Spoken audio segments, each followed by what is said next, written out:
Et si je vous disais que parmi les blessures d'enfance, la blessure de rejet est la plus courante pour générer inconsciemment de l'angoisse et de l'anxiété? Et qu'en prenant connaissance de cette blessure émotionnelle, présente dans la théorie des 5 blessures fondamentales de Lise Bourbeau, vous aurez fait votre premier pas pour sortir de vos schémas d'anxiété et d'angoisse. Dans cette deuxième vidéo, je vais vous présenter en profondeur la blessure du rejet. Et nous allons découvrir les différentes facettes de cette blessure. Quelles sont les conséquences à ne pas se libérer de cette blessure? De constater à quel point elle peut créer des réactivités inconscientes au niveau de vos relations, mais aussi sur l'estime que nous avons de nous-mêmes et des autres. Pour finir, je vais vous présenter quelques exercices qui vous permettront de vous libérer de cette blessure de rejet et ainsi pouvoir vivre une vie plus authentique et plus sereine. C'est parti.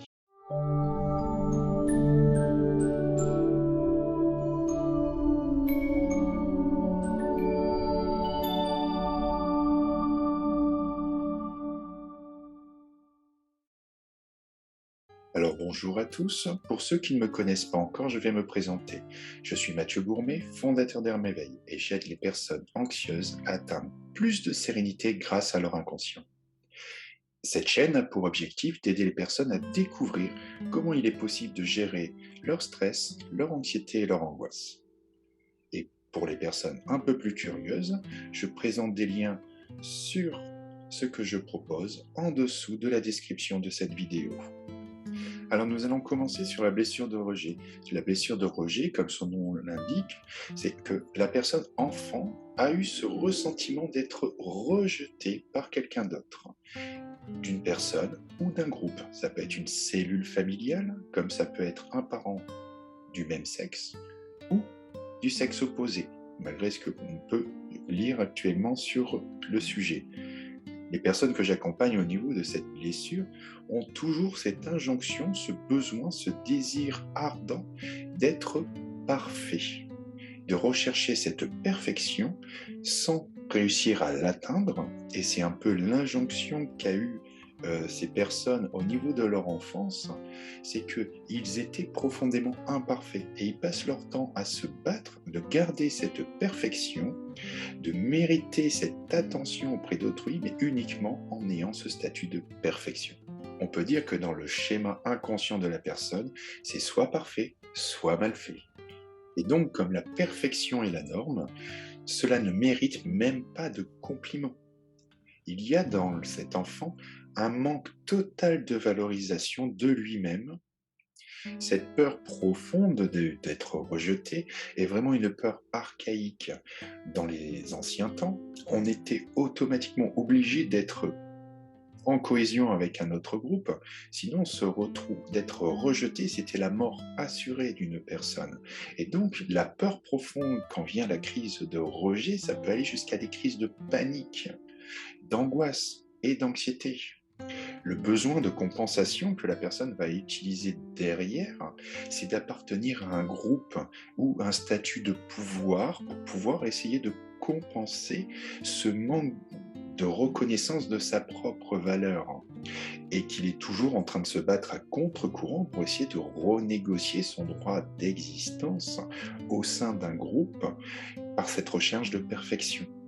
Toujours dans le schéma de ce type de blessure, la première réaction qu'il va avoir pour ressentir le rejet, ou avant qu'il ressente le rejet, qu'il anticipe, ce sera la fuite.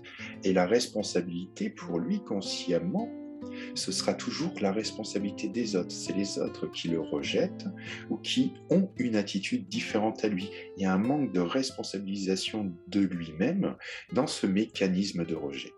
Alors maintenant, on va aborder les différents comportements liés au rejet. Vous avez trois comportements. Le premier, la personne va en fait continuer à vivre sa blessure au quotidien. C'est une personne qui va être plutôt dans la discrétion, qui laisse les autres prendre les décisions à sa place. Il va tout faire pour éviter la confrontation. Il passera toujours après les autres parce qu'il ne veut pas qu'on voit ses imperfections et que l'on trouve une raison de le rejeter. Cette personne aura souvent un schéma qui va alterner entre la victime et le sauveur. On a aussi les personnes, donc la deuxième possibilité de stratégie liée à la blessure du rejet, c'est que la personne va refouler sa blessure, il va essayer de s'en défendre. Ce sera une personne qui va être particulièrement étouffante, envahissante, qui veut imposer sa vision du monde. Il peut ne pas se sentir intégré à ce monde vu qu'il est dans l'opposé, en fait, il va rejeter ce monde, se sentir un petit peu extraterrestre dans son univers ou ne pas être dans le bon endroit où il était censé vivre. Il y aura aussi un ego extrêmement fort parce qu'il va être en recherche et de déposer sa propre vérité aux autres, voire de l'imposer. Et c'est un mécanisme encore qui est pour lui quelque chose de rassurant parce que comme il est dans cette recherche de perfection, il pense l'avoir découvert par lui-même et essayer d'imposer la bonne parole aux autres, à part qu'il ne la dit pas automatiquement sur un ton adapté. C'est aussi une personne qui perçoit très bien les imperfections des autres et pendant qu'il attire le regard et qu'il s'occupe de l'imperfection des autres, en fait, ça lui évite d'être confronté à sa propre imperfection qui passe son temps à fuir. Il y a aussi pour certains cette perception comme la perfection est la norme pour elle. C'est le minimum syndical et elle veut l'imposer aux autres. Toujours dans ce mécanisme à contre-courant de vouloir rejeter un peu le monde si il ne se plie pas à une certaine forme de volonté. On est vraiment dans un mécanisme qui s'approche plus du bourreau et la personne est très stressée à essayer de créer un environnement, imposer aux autres sa vision du monde. Dans le troisième mécanisme qui est possible, nous avons la personne qui va essayer de sublimer sa blessure, sa blessure de rejet, et il va être défenseur des opprimés, de l'exclusion, où il va chercher un statut qui va lui conférer une certaine autorité, un certain pouvoir pour déclencher et déposer cette vérité qu'il a en lui. Donc nous allons le retrouver chez certains professeurs, chez certains journalistes, ou encore des personnes qui vont travailler dans la recherche.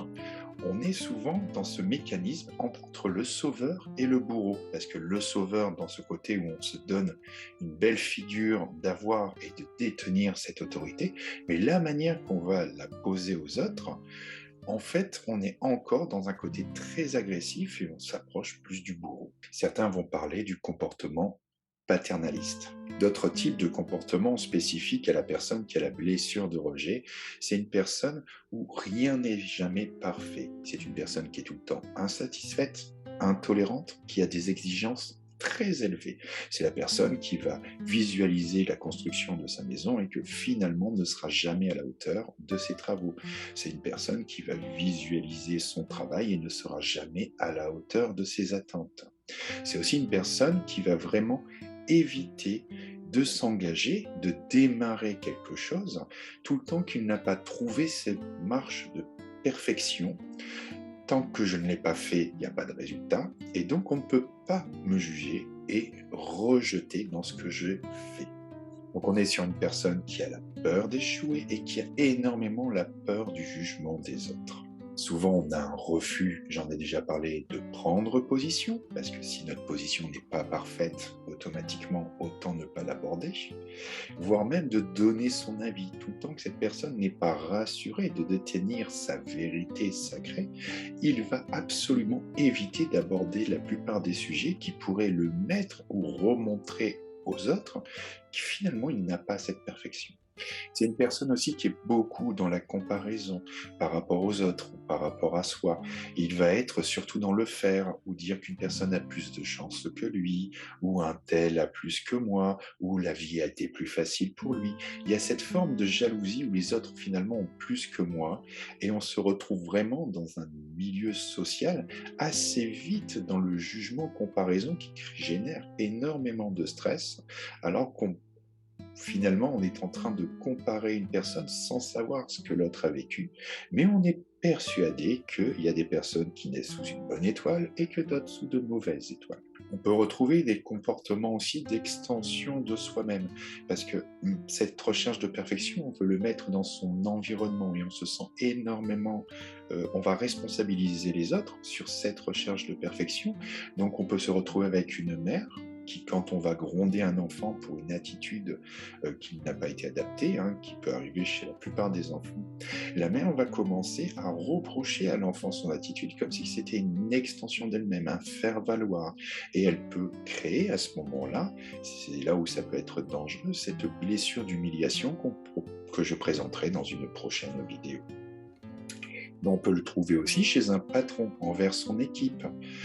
Son personnel, son collaborateur se retrouve en défaillance, s'il s'est trompé dans un fonctionnement, le patron va le prendre personnellement et va rejeter et amener beaucoup d'agressivité à son collaborateur, alors que l'erreur est humaine, mais comme si c'était une extension de lui-même. Donc c'est vraiment ce mécanisme d'extension de soi-même, de cette autorité tribale, en fin de compte, qu'on développe à l'âge de l'adolescence, dans le circuit de l'enfance. Nous avons d'abord l'association avec notre famille, notre père, notre mère ou nos référents. Ensuite, on a l'association tribale où on commence à créer des tribus, des groupes, et donc c'est plutôt à l'approche de l'adolescence. On se retrouve vraiment, c'est ce groupe social où on se sent rejeté et qu'on commence à générer cette anxiété sociale qui peut arriver, ces crises d'angoisse de ne pas être à la hauteur, de ne pas être parfait pour ce groupe ou de ne pas être le parfait du groupe. Alors finalement, ce sont des personnes qui vont considérer, ils vont se rassurer qu'il n'existe qu'une seule forme de perfection. Et donc, en fin de compte, ce sont aussi des gens qui sont souvent à la recherche de la vérité absolue. Alors heureusement, les personnes qui développent des blessures fondamentales développent aussi des qualités. Et même si on dissocie cette blessure émotionnelle, la personne va garder l'expérience des qualités qui sont propres à cette blessure. Parmi les bénéfices qu'on peut retrouver dans cette blessure, c'est que la personne va développer beaucoup de volonté.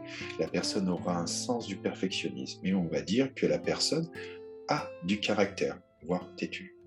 Alors si je rentre au niveau émotionnel, l'émotion la plus importante qui se met en place pour ces personnes, c'est vraiment cette peur inconsciente de voir, de constater leur imperfection qu'elles passent leur temps à fuir finalement, et qui par conséquent risquerait de se faire rejeter du groupe, que ce soit la cellule familiale, que ce soit le groupe dans lequel vous appartenez, d'amis, de travail, parce qu'il y a des personnes qui vivent leurs blessures du rejet au travail.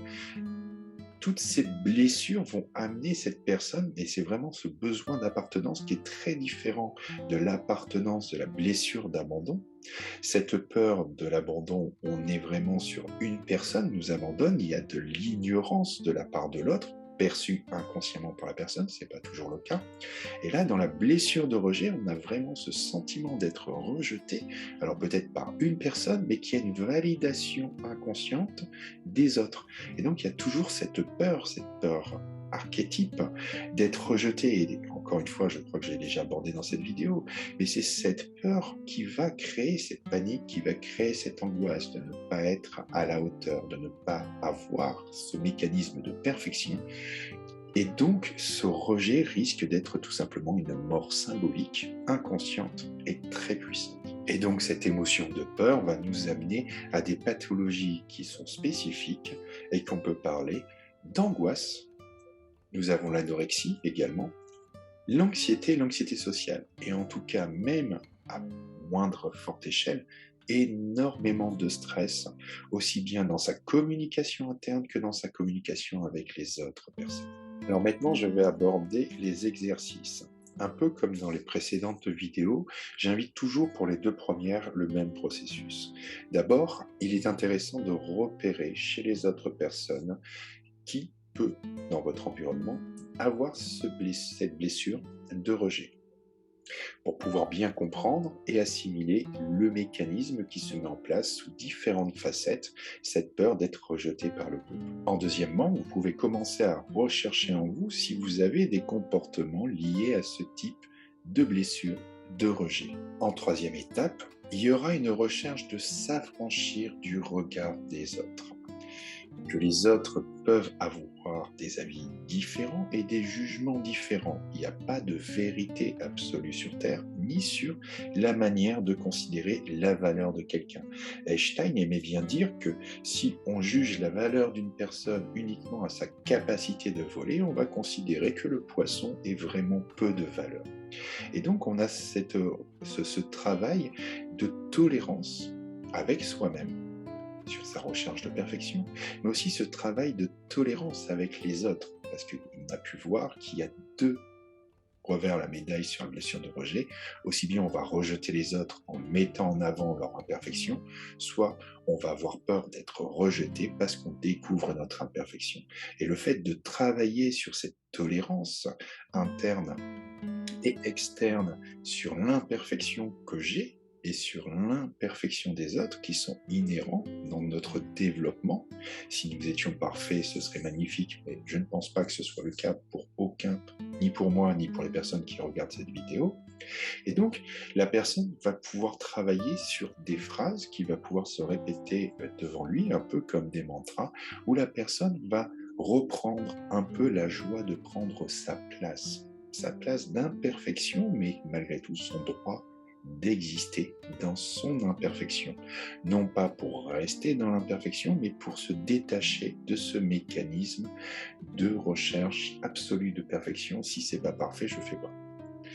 Et donc, la personne doit travailler aussi sa tolérance. Et un deuxième mantra qui peut être très utile et qu'on peut se répéter en se regardant dans la glace, ce sera « J'ai le droit d'être imparfait, comme les autres ont le droit également.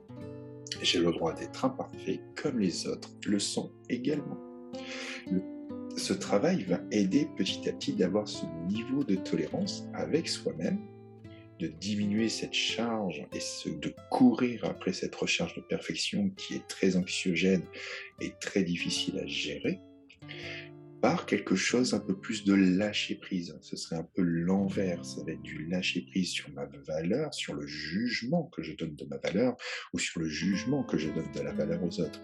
Les choses sont ainsi et comment je fais pour avancer avec ça plutôt que d'être immobilisé dans c'est blanc ou c'est noir. La quatrième étape, pour les personnes qui auront vraiment des difficultés à évacuer ou qui s'apercevront que ces mécanismes de rejet sont finalement très ancrés en eux, ce serait de faire un travail avec un thérapeute pour essayer de retrouver l'origine, l'interprétation de cet enfant intérieur au moment précis où il a ressenti cette blessure et qu'ensuite il n'a cessé de jouer dans toute sa vie, pour aider à nettoyer émotionnellement cette blessure. Et en deuxième étape, toujours avec un thérapeute, de travailler tous ces schémas de pensée qui sont devenus instinctifs chez lui, en fait, finalement, pour pouvoir retirer ces automatismes de comparaison, de jugement, cette peur d'être rejeté par les autres. Alors, si vous avez aimé cette vidéo, si vous avez des questions à poser, n'hésitez pas à me l'indiquer en commentaire sous cette vidéo. Si vous avez des suggestions, des choses que vous voudrez que je développe, ce sera avec grand plaisir que je vous répondrai. Et en attendant, je vous dis à la semaine prochaine où nous travaillerons sur la blessure d'injustice. À la semaine prochaine.